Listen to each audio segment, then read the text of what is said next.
Hello guys, welcome to this video. In this video I am going to explain two things. Number one is structural markups and number two is semantic markups. I am not just going to explain them separately. I will explain them in such a way that you will understand what are the differences between them. So whenever you write any code in HTML, there will be a huge smile on your face that you understand what this tag tell to the browser. Okay, let's understand what is semantic markup. But before understanding semantic markups, you need to understand one thing. What is markup? The markup is same as a tag. Okay, so tag and markups are the two names of same thing, so you can use them interchangeably. Okay, now understand semantic markups. Semantic markups are one which conveys information about the type of content it has. What does it mean? Let's understand. Here you see there is a h1 tag which says that computer programming. Okay, whenever you write this thing, whenever you write h1 tag, it tells the browser that this is the topmost heading of the web page. The website I am creating is having some pages. Okay, on one page I have written h1 tag. This tag will tell the browser that this is the topmost heading of the web page. Which is the topmost heading? This part, this computer programming is the topmost heading of the web page. Okay, so this h1 tag is telling some information about its content. To whom it is telling? To the web browser. Great. It is not only telling to the web browser, but it is also telling this thing to the search engines. This is a Google search engine or any search engine if a person uses. This thing will tell to that search engine that this is the topmost heading of the web page. Two uses. Number third point is, this is not only for these two things, it is also for one more thing, and that thing is if a visual impaired person, a person that can't see, okay, if he want to read your website or want to see your website, then he will use some kind of a screen reader. Now it will tell to the screen reader that yes, this is the topmost heading of the web page. So this tag is telling to the web browser, to the screen reader and to the search engines. So whenever a tag is telling information about its content, then that tag is called semantic markup. Okay, now semantic markups are one which conveys information about the type of content it has. Now what kind of content it is? It is the topmost heading of the web page. Now I want you to understand this point.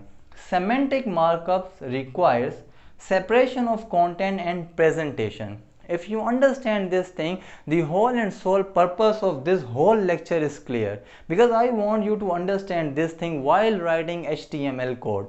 What does it mean? Whenever you want to write some topmost heading of the web page, what you will use? You will use h1 tag.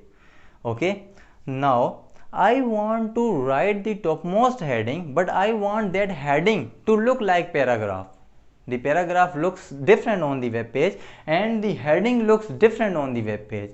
I want this heading to look like paragraph, but I assume that this is the topmost heading of my web page. So I am assuming, and I want the browser also assume that this is the topmost heading, but I want it to look like paragraph. So what I do? I will use a paragraph tag for this purpose.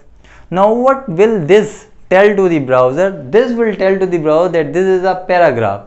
What I want this thing to be as a heading, but just look like a paragraph.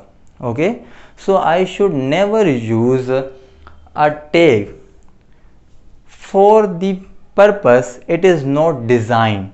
It is designed for a heading purpose. Okay, it is not designed for a paragraph purpose, and paragraph is not designed for a heading purpose.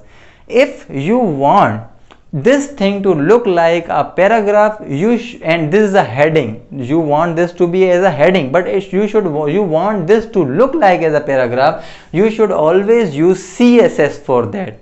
There is a huge topic of cascading style sheet which is known as CSS, which will be the second part if you are studying web development. Once you have understood the HTML, you will understand the CSS.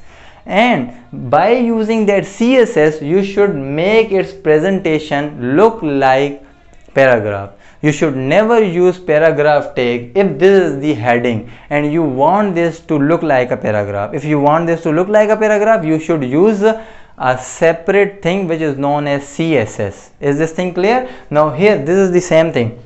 Semantic markups requires separation of content. This is the content, it is a heading. You want this thing as a heading, the content, you want the content as a heading, but you want to present this thing as a paragraph. So presentation and content should be separated from each other. If you are going to write some content, the content should always be considered by HTML. Okay, you should always consider HTML while writing, and while designing, then you use some kind of a CSS properties, and then you can make it whatever you want. You want this thing to look like a H2 tag, H3 tag, H4 tag, whatever you want, you can make this look like that. Okay, but while creating a structure, you should always consider this thing.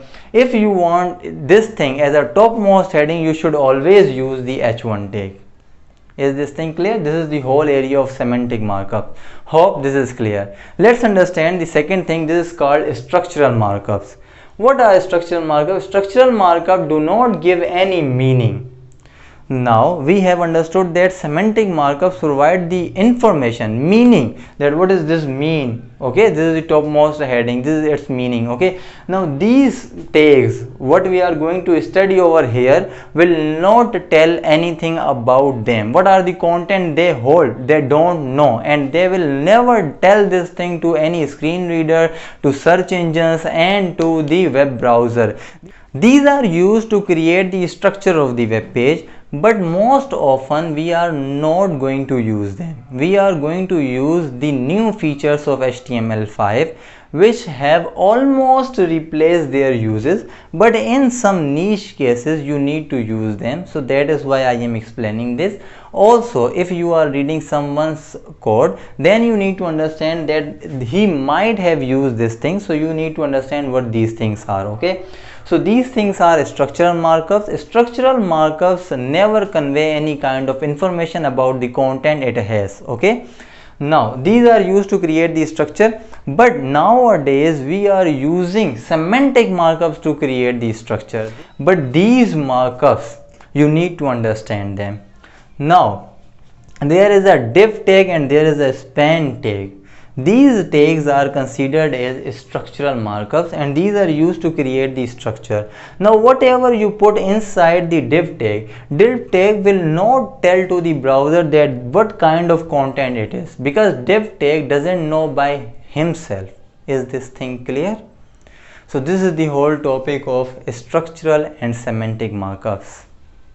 One more thing, if you like the video, please like and subscribe my channel. Thank you.